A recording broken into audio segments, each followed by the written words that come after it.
আধার ঘেরা ধরাই তুমি পূর্ণিমারি চাঁদ সব রাসূলের সেরা আমার রাসূল মুহাম্মদ আল কোরআনের প্রতিচ্ছবি আল কোরআনের প্রতিচ্ছবি জীবনটা তোমার নাও ডেকে নাও একবার আমায় রোজাতে তোমার নাও ডেকে নাও একবার আমায় রোজাতে তোমার। আব্দুল্লাহ এই ইতিহাস যখন বলতেছে ইয়া রাসূলুল্লাহ ইয়া হাবিবাল্লাহ, আমাকে উলঙ্গ করে আমাকে ঘর থেকে বের করে দেওয়া হয়েছে। আমি আমার মায়ের কাছে গিয়ে কান্না করতে করতে বললাম, মা গো, আমাকে আমার পরিবারের লোকগুলো আমাকে উলঙ্গ পর্যন্ত করে নিয়েছে, আমাকে উলঙ্গ করে ছাড় দেয় নাই, আমাকে ঘর থেকে পর্যন্ত বের করে দিয়েছে। আমি উলঙ্গ অবস্থায় কেমন করে রাসূলের দরবারে যাব? আমার তো লজ্জা হয়। ও মা, আপনার কাছে ছোট্ট কোনো কাপড় থাকলে আমাকে দেন, আমি পরিধান করে আমার রাসূলুল্লাহ সাল্লাল্লাহু আলাইহি ওয়াসাল্লামের নুরানি চেহারাটা এক নজর দেখব।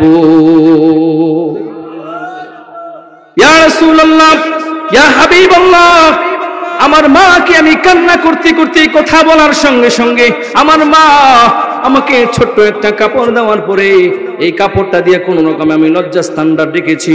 লজ্জাস্থানটা ঢাকার পরে আপনি মুহাম্মদুর রাসূলুল্লাহ সাল্লাল্লাহু আলাইহি ওয়াসাল্লামকে দেখার অপেক্ষায় সেখানে অনেকক্ষণ যাবত দাঁড়িয়ে আছি, কখন আপনি হুজরা শরীফ থেকে বের হবেন। আর আমি আব্দুল্লাহ আপনি রাসূলকে এক নজর দেখে আমার মনের যত ক্ষুধা আছে আমি নিবারণ করব। আল্লাযী أرسل إلى الناس كافة بشيرا ونذيرا وداعيا إلى الله بإذنه وسراجا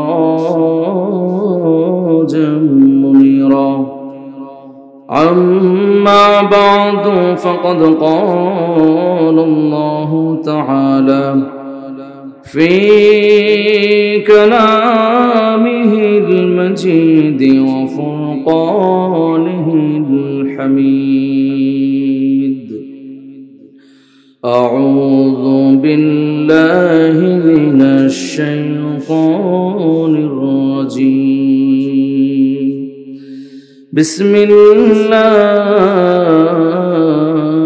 الرحمن الرحيم قل إن كنتم تحبون الله فاتبعوني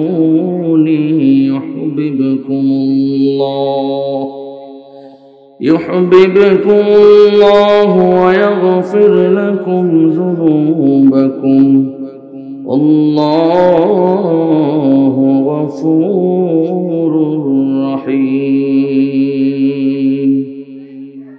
صدق الله العظيم وصدق رسوله النبي الكريم ونحن على ذلك من الشاهدين والشاكرين والحمد لله رب العالمين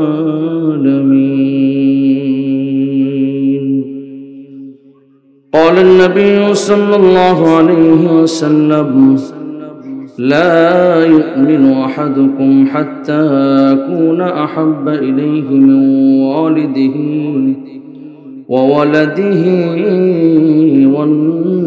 والناس أجمعين أو كما قال عليه الصلاة والسلام إن الله وملائكته يصلون على النبي يا أيها الذين آمنوا صلوا عليه وسلموا تسليما اللهم صل على محمد وعلى آل محمد كما صليت على إبراهيم وعلى آل إبراهيم إنك حميد مجيد اللهم بارك على محمد وعلى آل محمد كما باركت على إبراهيم وعلى آل إبراهيم إنك حميد مجيد بلغ العلا بكماله كشف الدجى بجماله حسنت جميع خصاله صلوا عليه وآله لا إله إلا الله محمد رسول الله সাল্লাল্লাহু আলাইহি ওয়াসাল্লাম। অসংখ্য অগণিত শুকরিয়া আদায় করছি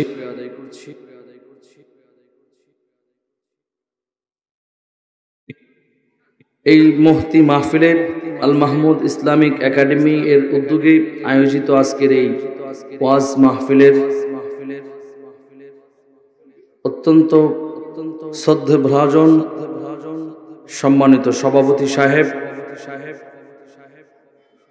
আমন্ত্রিত উলামায়ে কেরাম, আমার সামনে উপবিষ্ট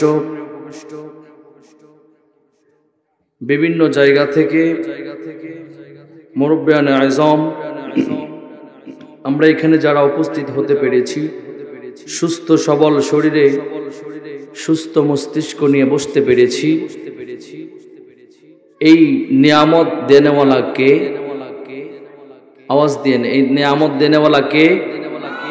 জোরে, এই নিয়ামত দেনেওয়ালা কে? রব্বুল আলামিনের অসংখ্য নিয়ামতের শুকরিয়া আদায় করছি আলহামদুলিল্লাহ। আল্লাহ রব্বুল আলামিন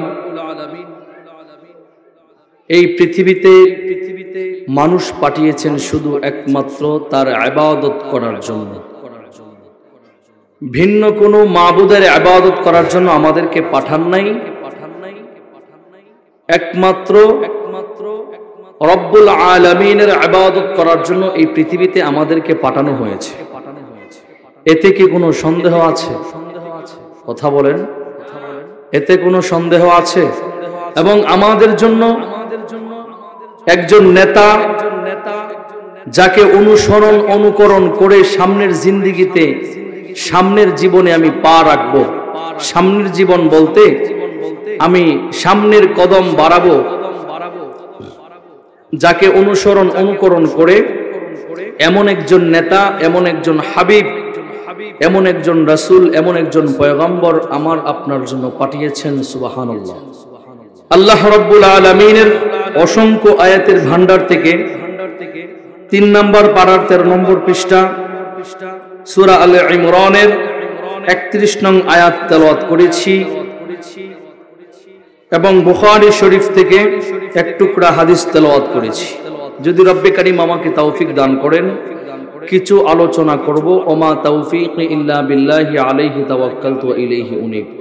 আল্লাহ রাব্বুল আলামিন এমন এক সময়, এমন এক অন্ধকারের সময় এমন একজন মানুষকে পাঠানো হয়েছে। আমার কথাগুলো খেয়াল করবেন। এমন একটা সময় আর এমন একটা অন্ধকারের মধ্যে এমন একজন মানুষকে পাঠানো হয়েছে, যেই যুগে মানুষ মানুষকে মানুষ মনে করতে পারত না। কথা বলেন ঠিক কিনা? এই যুগে পাঠানোর পরে মুহাম্মদুর রাসূলুল্লাহ সাল্লাল্লাহু আলাইহি ওয়াসাল্লাম উনাকে রহমত বানাইয়া পৃথিবীতে পাঠিয়েছেন। উনার আলোয় সমগ্র ধরা আলোকিত হয়ে গেছে। সুবহানাল্লাহ পড়েন। আচ্ছা, সুবহানাল্লাহ, আলহামদুলিল্লাহ, আল্লাহু আকবার বললে লাভ না লস? চিৎকার মেরে বলেন না সুবহানাল্লাহ। তা আল্লাহ রাব্বুল আলামিন এমন একটা সময় হযরত ঈসা আলাইহিস সালাতু ওয়াস সালাম থেকে নিয়ে মুহাম্মদুর রাসূলুল্লাহ সাল্লাল্লাহু আলাইহি ওয়াসাল্লাম পর্যন্ত লম্বা একটা গ্যাপ ছিল। কথা কি ঠিক আছে? এই লম্বা গ্যাপের মধ্যে কোনো পয়গম্বর আসে নাই, এসেছেন যিনি, তিনি হলেন মুহাম্মাদুর রাসূলুল্লাহ সাল্লাল্লাহু আলাইহি ওয়াসাল্লাম। অন্ধকার যুগে আসার পরে উনাকে এমন এক নূর আর এমন এক আলো হিসেবে দুনিয়াতে পাঠিয়েছেন, যার আলোয় এই পৃথিবী পর্যন্ত আলোকিত হয়ে গেছে। অন্ধকারের যুগে অন্ধকার মানুষগুলোকে, কালো মানুষগুলোকে সাদা বানিয়ে গেছে। যে মানুষগুলো ছোট শিশু থেকে নিয়ে একেবারে বৃদ্ধা মহিলা পর্যন্ত কোন মানুষকে মানুষ মনে করতো না, সেই মানুষগুলোই এখন এই পৃথিবীতে বর্তমান প্রেক্ষাপটে, বর্তমান যুগে পৃথিবীর মধ্যে সবচাইতে দামি, সবচাইতে দামি। আরো 100 বছর পরেও আমাদের ইতিহাসকে অনুকরণ করবে না, কিন্তু আমরা সেই 1450 বছর আগেই যেই সাহাবায়ে কেরাম ইতিহাস রচনা করে গেছেন, সেগুলো আমরা অনুকরণ করব। আমরা নয়, আমাদের পরে যারা প্রজন্ম আসবে, পরের প্রজন্ম আসবে, কিয়ামত পর্যন্ত যত প্রজন্ম আসবে, সকলেই সাহাবায়ে কেরামের ইতিহাস, সাহাবায়ে কেরামের নিয়মকে, রাসূলুল্লাহ সাল্লাল্লাহু আলাইহি ওয়াসাল্লামের আদর্শকে অনুকরণ করতে হবে। আর এটাই হলো আল্লাহ তাআলার বিধান। কথা বলেন ঠিক কিনা? মুহাম্মাদুর রাসূলুল্লাহ সাল্লাল্লাহু আলাইহি ওয়াসাল্লাম এই দোজাহানে এসেছিলেন একটা আলোর মশাল, প্রদীপ হয়ে। কথা কি ঠিক আছে? দোজাহানে প্রদীপ তুমি, সবার আপনজন, তোমার নূরে পথ খুঁজে পাই পৃথিবীর মন। ঠিক কিনা? দোজাহানে প্রদীপ তুমি, সবার আপনজন, তোমার নূরে পথ খুঁজে পাই পৃথিবীর মন।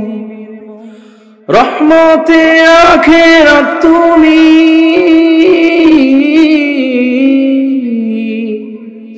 রহমতে আখিরাত তুমি, রহমতে ধরা, নাও ডেকে নাও একবার আমায় রওজাতে তোমার।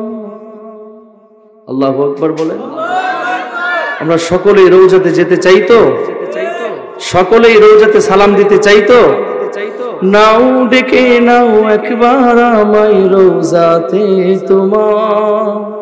যদি আল্লাহ নসিবে লিখে রাখেন, রসুল যদি আমাকে কবুল করেন, ডাক দেয়, তাহলে অবশ্যই একদিন তকদিরের লিখনে আমরা যেতেও পারি। আল্লাহ তাআলা কবুল করেন। সকলে পড়ছে আমিন। আধার ঘেরা ধরাই তুমি, পূর্ণিমারি চাঁদ, সব রাসূলের সেরা আমার রাসূল মুহাম্মদ। ঠিক না? সমস্ত রাসূলের মধ্যে সেরা কে? মুহাম্মাদুর রাসূলুল্লাহ সাল্লাল্লাহু আলাইহি ওয়াসাল্লাম। আধার ঘেরা ধরাই তুমি, পূর্ণিমারি চাঁদ, সব রাসূলের সেরা আমার রাসূল মুহাম্মদ। আল কোরআনের প্রতিচ্ছবি, আল কোরআনের প্রতিচ্ছবি, জীবনটা তোমার, নাও ডেকে নাও একবার আমায় রওজাতে তোমার।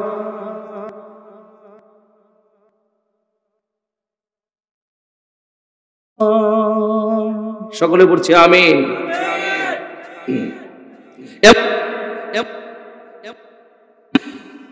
যার গুণে এই পৃথিবী গুণান্বিত হয়ে গেল, যার আলোয় এই পৃথিবী আলোকিত হয়ে গেল, আর সেই মুহাম্মাদুর রাসূলুল্লাহ সাল্লাল্লাহু আলাইহি ওয়াসাল্লামকে যারা অনুকরণ করেছে, তাদের নামটাও ইতিহাসের সোনালী পাতায় সোনালী অক্ষর দিয়ে লেখা হয়ে গেছে। জোরে বলেন সুবহানাল্লাহ। আমার বন্ধুগণ, আল্লাহ রাব্বুল আলামিন এমন একজন পয়গম্বরকে পৃথিবীর জমিনে পাঠাইলেন, এমন একজন পয়গম্বর এই পৃথিবীতে পাঠানোর পরে আল্লাহ রাব্বুল আলামিন কোরআনুল কারীমের মধ্যে বলতেছেন, আপনাদের সম্মুখে যে আয়াতখানা আমি তেলাওয়াত করেছি, আল্লাহ রাব্বুল আলামিন 3 নম্বর পারার 13 নম্বর পৃষ্ঠা সূরা আলে ইমরানের 31 নং আয়াতের মধ্যে বলতেছেন, কুল ইন কুনতুম তুহিব্বুনাল্লাহা ফাত্তাবিউনি ইউহিব্বুকুমুল্লাহু ওয়া ইয়াগফির লাকুম যুনুবাকুম আল্লাহু গফুরুর রহিম। আল্লাহ রাব্বুল আলামিন বলেন, ইয়া রাসূলুল্লাহ, ইয়া হাবিবাল্লাহ, নবীজি গো, আপনি সমগ্র বিশ্বের মানুষদেরকে জানায়া দেন, আপনি বলে দেন, কুল ইন কুনতুম তুহিব্বুনাল্লাহ, তোমরা যদি আল্লাহর সঙ্গে ভালোবাসা রাখো, আল্লাহ তাআলার সঙ্গে ভালোবাসা রাখতে চাও, আল্লাহ রাব্বুল আলামিনের সঙ্গে মহব্বত রাখতে চাও, আল্লাহ রাব্বুল আলামিন বলেন, কুল ইন কুনতুম তুহিব্বুনাল্লাহ, আল্লাহ রাব্বুল আলামিনের সঙ্গে যদি ভালোবাসা রাখতে চাও, ফাত্তাবিউনি ইউহিব্বুকুমুল্লাহু ওয়া ইয়াগফির লাকুম যুনুবাকুম আল্লাহু গফুরুর রহিম। আল্লাহ রাব্বুল আলামিন বলেন, ইয়া রাসূলুল্লাহ, ইয়া হাবিবাল্লাহ, আপনি সমগ্র মানুষদেরকে বলে দেন, তারা যদি আমি আল্লাহ রাব্বুল আলামিনের সঙ্গে মহব্বত ভালোবাসা রাখতে চায়, তাহলে আপনি রাসূলকে যেন অনুকরণ করতে পারে। সুবহানাল্লাহ পড়েন। রাসূলুল্লাহ সাল্লাল্লাহু আলাইহি ওয়াসাল্লাম বলেন, হাদিস শরীফ যে তেলাওয়াত করেছি বুখারী শরীফ থেকে এক টুকরা হাদিস তেলাওয়াত করেছি। রাসূলুল্লাহ সাল্লাল্লাহু আলাইহি ওয়াসাল্লাম বলেন, আমি তোমাদের নিকট যতক্ষণ পর্যন্ত তোমার সবচাইতে পিতা মাতা আত্মীয় স্বজন যা কিছু আছে সবার চাইতে যতক্ষণ পর্যন্ত প্রিয় না হব, ততক্ষণ পর্যন্ত বান্দা তুমি মুমিন হতে পারবে না। সুবহানাল্লাহ পড়েন। মুমিন মানুষ থেকে যতক্ষণ পর্যন্ত, সমগ্র মানুষ থেকে যতক্ষণ পর্যন্ত আমার পিতা মাতা বন্ধু বান্ধব স্ত্রী সন্তান সন্ততি সকলের থেকে যতক্ষণ পর্যন্ত রাসূলকে মহব্বত না করতে পারবো, ততক্ষণ পর্যন্ত প্রকৃত মুমিন হতে পারবো না। আল্লাহ তাআলা আমাদেরকে প্রকৃত মুমিন হওয়ার তৌফিক দান করুন।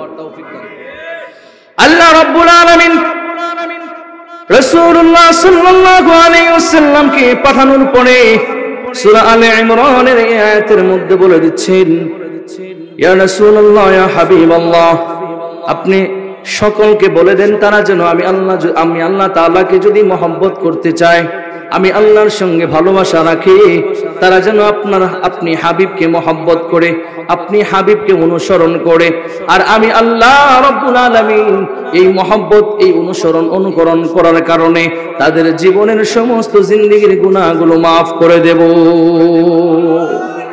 আল্লাহ রাব্বুল আলামিন বলেন, আল্লাহু গফুরুর রহিম। আল্লাহ রাব্বুল আলামিন অত্যন্ত ক্ষমাশীল, অত্যন্ত ক্ষমাশীল করুণাময়। আল্লাহ রাব্বুল আলামিনের মতো দয়ায় পৃথিবীর কারো হতে পারে না, কারো ছিল না, ভবিষ্যতেও থাকবে না। কথা বলেন ঠিক কিনা?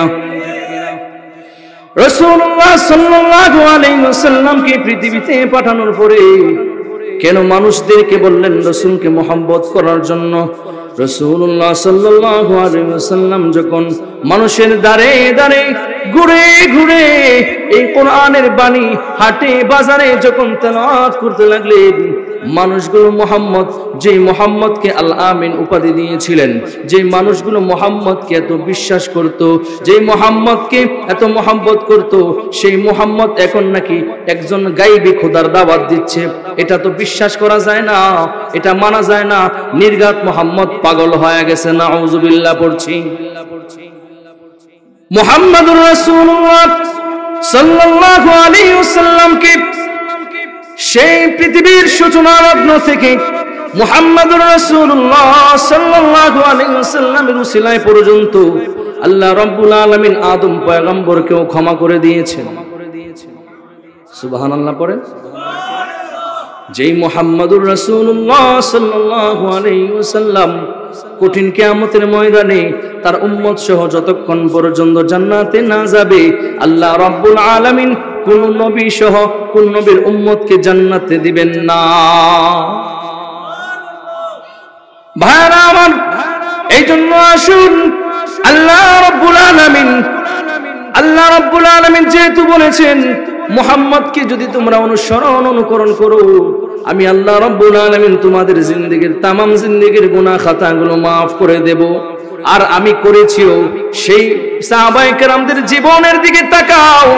আমি আল্লাহ রাব্বুল আলামিন মহব্বত লাগার কারণে ওমর ইবনুল খাত্তাবকে আজকে মানুষ মনের মধ্যে চিন্তা করে, আবু বকর সিদ্দিকের ইতিহাস তালাশ করে, হযরতে আলী রাদিয়াল্লাহু তাআলা আনহুর জিন্দেগি তালাশ করে, হযরতে উসমান গনি রাদিয়াল্লাহু তাআলা আনহুর জীবনী তালাশ করে, আর দেখো চায়া দেখো এই দিক দিয়া আবু জাহেল সহ আবু লাহাব সহ তাদের জিন্দেগিটা আমি কেমন বরবাদ করে দিয়েছি। মুসলমান ঠিক কিনা?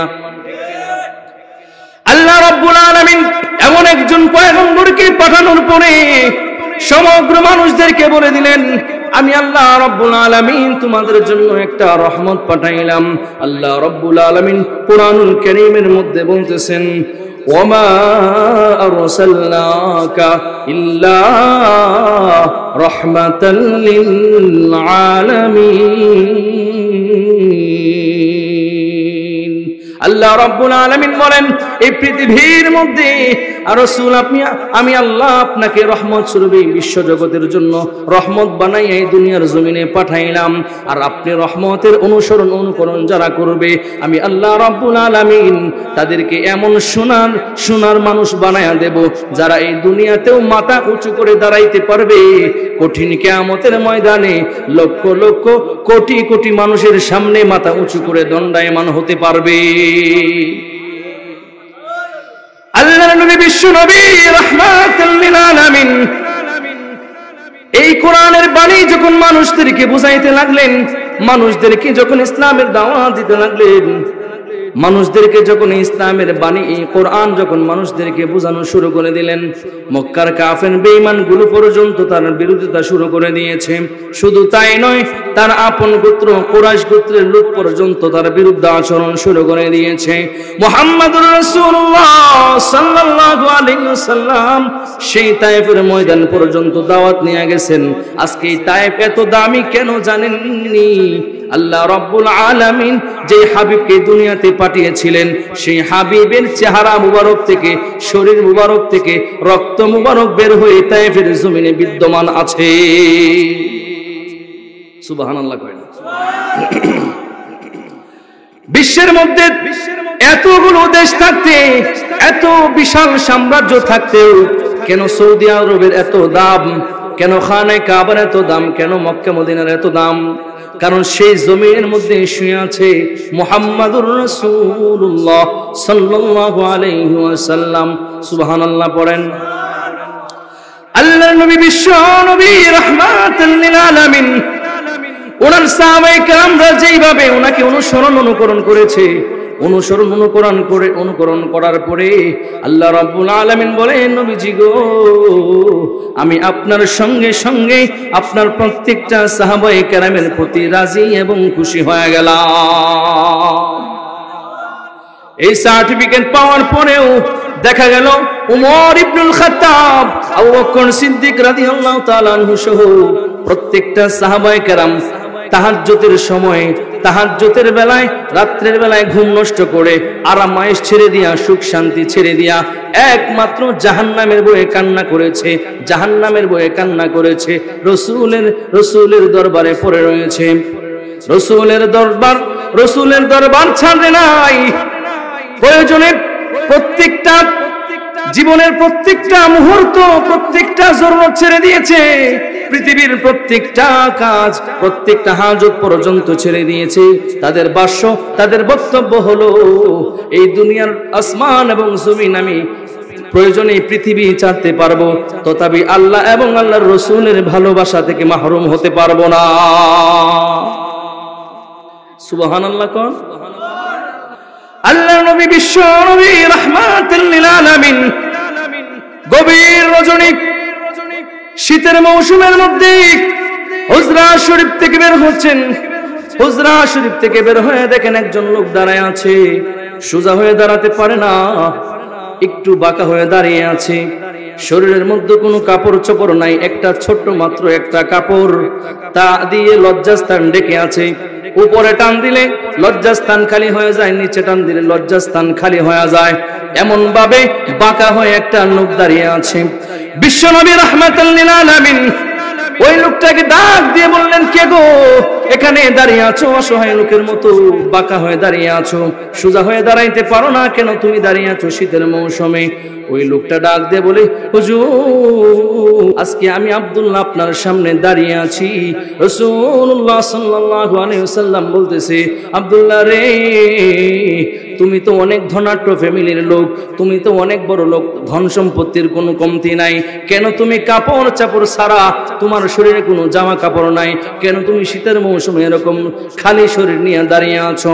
আব্দুল্লাহ দুইটা চোখের পানি বানায় কান্না করতে করতে বলি, ইয়া রাসূলুল্লাহ, ইয়া হাবিবাল্লাহ, ওগো নবীজি, আপনার হাত ধরে যখন কালেমা পড়ে মুসলমান হয়ে গেলাম, মুসলমান হয়ে যাওয়ার পরে আমার ফ্যামিলি থেকে বিভিন্নভাবে টর্চার শুরু করে দিয়েছে। আমাকে নাকি জায়গা সম্পত্তির ভাগ দেওয়া যাবে না, আমাকে নাকি সম্পত্তি থেকে মাহরুম করা হবে, আমাকে নাকি ত্যায্য পুত্র করবে, আমাকে নাকি এই পরিবার থেকে বের করে দেওয়া হবে। ইয়া রাসূলুল্লাহ, শুধু তাই নয়, আজকে গভীর রজনীর মধ্যে আমার ফ্যামিলির লোকগুলো আমার প্রতি এত নির্মম ভয়াবহ জুলুম আমাকে করেছে। কেমন জুলুম করেছে জানেননি? ইয়া রাসূলুল্লাহ, আজকে রাত্রিবেলায় আমার পরিবারের লোকগুলো, আমার বাপ চাচাগুলো আমাকে বলতেছে, আব্দুল্লাহ, হে আব্দুল উজ্জা, তুমি মুহাম্মদের ধর্ম ত্যাগ করো, মুহাম্মদের ধর্ম ত্যাগ করো, নয়তোবা আমাদের এই পরিবার ত্যাগ করতে হবে, দুইটা থেকে একটা ত্যাগ করতে হবে, আমাদের পরিবার ত্যাগ করো, আমাদের ধন সম্পত্তিতে তুমি বঞ্চিত হবে, হয়তোবা তুমি মুহাম্মদের দরবার যদি ত্যাগ করতে পারো তাহলে আমাদের ফ্যামিলিতে বসবাস করতে পারবে, থাকতে পারবে। আব্দুল্লাহ ডাক দিয়ে বলে, ইয়া রাসূলুল্লাহ, ইয়া হাবিবাল্লাহ, এই কথা যখন আমাকে শোনায়া দিয়েছে, আমি স্পষ্ট পরিষ্কার ভাষায় বলে দিয়েছি, এই ধন সম্পত্তি কেন, এই পরিবার কেন, প্রয়োজনে এই আসমান জমিন সমগ্র পৃথিবী আমি ত্যাগ করতে রাজি আছি, তথাপি আল্লাহ এবং আল্লাহর রাসূলকে আমি ত্যাগ করতে পারবো না। চিৎকার দিয়ে বলেন আল্লাহু আকবার। রাসূলুল্লাহ সাল্লাল্লাহু আলাইহি ওয়াসাল্লাম বলেন, হে আব্দুল্লাহ, তাহলে তুমি খালি শরীর নিয়ে দাঁড়িয়ে আছো কেন? আব্দুল্লাহ দুইটা চোখের পানি ফেলায়া কান্না করে, কথা যখন আমি বললাম, আমার বাপ চাচাগুলো আমার প্রতি কিরকম নির্মম ব্যবহার, নির্মম জুলুম করেছেন, আমাকে বলতেছে, তুমি আমাদের বাড়ি থেকে বের হয়ে যাও। যেই মুহূর্তে বাড়ি থেকে বের হব, ওই মুহূর্তে ডাক দিয়ে বলতেছে, আব্দুল উজ্জা, তোমার শরীরের মধ্যে যে কাপড়গুলো রয়েছে, এই কাপড়গুলো আমাদের পরিবারের, আমাদের ধন সম্পদ দিয়া, আমাদের টাকা পয়সা দিয়ে এই কাপড়গুলো ক্রয় করে দিয়েছি, সুতরাং কাপড় চাপড় নেওয়া যাবে না, কাপড়গুলো তুমি খুলে খালি শরীর নিয়ে তুমি বের হয়ে যাও। আল্লাহু আকবার বলেন। আব্দুল্লাহ বলতেছে, আর চোখ দিয়ে টুপ টুপ করে পানি পড়তেছে, আর বলতেছে, ইয়া রাসূলুল্লাহ, ইয়া হাবিবাল্লাহ, আমাকে তারা এমন জুলুম করতেছে যেন আমি খালি শরীর নিয়ে যাতে বের না হই, যাতে আমি এই পোশাকের বদলতে আপনার ধর্ম ত্যাগ করি, আপনার দরবার ত্যাগ করতে পারি। আমি বলে দিয়েছি, কাপড় চাপড় কেন, প্রয়োজনে আমার জীবনটা যদি তোমরা নিয়ে যাও, তারপরে আমি মুহাম্মাদের দরবার ত্যাগ করতে পারবো না। আল্লাহু আকবার বলেন। আর আমাদের জামানা, আমাদের যুগ এখন কি চলতেছে? টাকা লাগে না, পয়সা লাগে না, টাকা পয়সা ছাড়াই মুহাম্মদকে আমরা ছেড়ে দিয়েছি। কথা বলেন ঠিক কিনা? মসজিদের জিলাপির কাছে মুহাম্মদকে বিক্রি করে দিয়েছি। সমাজে আছে না নাই? এই কথা বলেন, আছে না নাই? শবে বরাত, শবে মেরাজ, শবে কদর আসলেই দেখা যায় মসজিদে মানুষ সেজদার মধ্যে গিয়া তাসবিহ তাহলিল পড়ে, দোয়া করে, আর সে জিলাপি কয় টুকরা বেশি নেবে সেই চিন্তা করে। কথা বলেন ঠিক কিনা? সারা বছর কোনো খবর নাই, সারা সপ্তাহ কোনো খবর নাই। জুমার আজান যখন হয়ে যাবে, খুতবাতে দাঁড়াবে ইমাম সাহেব, খুতবা শেষ হয়ে গেল, দৌড় দিছে, আলমারি থেকে একটা টুপি বের করছে। ওই এক সপ্তাহ আগে যে টুপি বের করছিল, ওই টুপির মধ্যে তিলকা পড়তে পড়তে চিতি পড়ে গেছে, একবারে নষ্ট হয়ে গেছে, তৈলাক্ত হয়ে গেছে, টুপি আর ধরা যায় না, দুর্গন্ধ হয়ে গেছে। তারপরে বলতেছে ওই টুপিটা দাও, কোন রকম জুমার নামাজটা পড়ে আসি। মানুষ নয়তো কি বলবে? কথা বলেন ঠিক কিনা? এটা হচ্ছে আমাদের সমাজ। আর মুহাম্মদুর রাসূলুল্লাহ সাল্লাল্লাহু আলাইহি ওয়াসাল্লামের যুগের জমানা কেমন ছিল? সাহাবায়ে কেরাম সত্যের মাপকাঠি এমনি হয় নাই, নিজের জীবনকে কুরবান করেছে, তথাপি মুহাম্মদকে কষ্ট দিতে, মুহাম্মদকে কষ্ট পাইতে দেয় নাই। মুহাম্মদের উপর কষ্ট হবে, মুহাম্মদ সাল্লাল্লাহু আলাইহি ওয়াসাল্লাম কষ্ট পাবে, এটা তারা বরদাস্ত করতে পারে নাই। প্রয়োজনে আমাদের জীবন চলে যাক, তারপরেও মুহাম্মদের ইজ্জত সম্মান রক্ষা করব ইনশাআল্লাহ। এই স্পৃহা যদি আমাদের অন্তরে থাকতো, তাহলে দেখা যাচ্ছে এই জমানায় যারা রাসূলুল্লাহ সাল্লাল্লাহু আলাইহি ওয়াসাল্লামের বিরুদ্ধে কথা বলে, ইহুদি খ্রিস্টান যারা আছে, নাস্তিকের বাচ্চাগুলো যারা আছে, যারা নবীজির বিরুদ্ধে কথা বলে, মুহাম্মদের বিরুদ্ধে কথা বলে, আমাদের স্পৃহা, আমাদের ঈমান যদি সেই সোনালী যুগের মতো থাকতো, উমর ইবনুল খাত্তাবের মতো থাকতো, খালিদ বিন ওয়ালিদের মতো থাকতো, আবু বকর সিদ্দিকের মতো থাকতো, উসমান গনির মতো থাকতো, হযরত আলীর মতো থাকতো, তাহলে আমার মনে হয় কোন নাস্তিকের বাচ্চা আমি মুসলমানের সামনে, আমি মুমিনের সামনে, উম্মতে মুহাম্মাদের সামনে মুহাম্মাদের দিকে আঙ্গুল তুলে কথা বলতে পারতো না। কথা বলেন ঠিক কিনা? কিন্তু আমাদের সেই ঈমানটা দুর্বল হয়ে গেছে। জিলাপির কাছে, টাকার কাছে, বিভিন্ন ক্ষমতার কাছে আমরা বিক্রি হয়ে যাচ্ছি। নির্বাচন আসলেই সারা বছর টুপি দাড়ির দিকে কোনো খেয়াল নাই, নির্বাচন আসলেই দেখা যাচ্ছে দাড়ি রাখছে, টুপি রাখছে, মেসওয়াক একটা হাতে নিছে, তাসবিহ একটা হাতে নিছে, মানুষকে বোঝাচ্ছে আমি নামাজি, আমি দিনদার, আমাকে ভোট দিলে আপনাদের সমাজে কল্যাণ হবে। এই সমস্ত লোক ফরেজগার হতে পারে না। এরা হচ্ছে সমাজের সবচাইতে নিকৃষ্ট বন্ড এবং বাটপার। কথা বলেন ঠিক কিনা? মুসলমান, এখন জাগ্রত হওয়ার সময়, এখন জাগ্রত হওয়ার সময়। এখন যদি আমরা জাগ্রত না হই, সেই যুগে যেভাবে মুহাম্মদের উপর আঘাত এনেছে কিন্তু সাহাবায়ে কেরামের জন্য আনতে পারে নাই, এই যুগেও তারা ইহুদি খ্রিস্টান কিন্তু বসে থাকে নাই। তারা কিন্তু তাদের কাজের ধারাবাহিকতা চালিয়ে যাচ্ছে, এখনো চালাচ্ছে। আর আমরা যদি এখনো ঘুমিয়ে থাকি, জাগ্রত না হই, ভবিষ্যতে এমন একটা হবে, এমন প্রজন্ম আসবে, দেখা যাচ্ছে আমাদের দুর্বলতার কারণে, আমাদের দুর্বল ঈমানের কারণে পরবর্তী প্রজন্ম মুহাম্মদকেই চিনতেছে না। কথা বলেন ঠিক কিনা? ওই সমস্ত ইহুদি খ্রিস্টান নাস্তিকের বাচ্চার বিরুদ্ধে আমার আঙুল তুলতে হবে। আমার জীবন নিয়ে বলো, আমার ইতিহাস নিয়ে বলো, আমার বাপ দাদা নিয়ে বলো, কিন্তু মুহাম্মদকে নিয়ে বলবা, তোমাকে ছাড় দেওয়া যাবে না। কথা বলেন ঠিক কিনা? মুহাম্মদুর রাসূলুল্লাহ সাল্লাল্লাহু আলাইহি ওয়াসাল্লাম, উনাকে অনুকরণ করে প্রত্যেকটা সাহাবায়ে কেরাম সত্যের মাপকাঠি হয়ে গেছেন। আল্লাহ রাব্বুল আলামিন বলছেন রাদিয়াল্লাহু আনহুম ওয়া রাদু আন।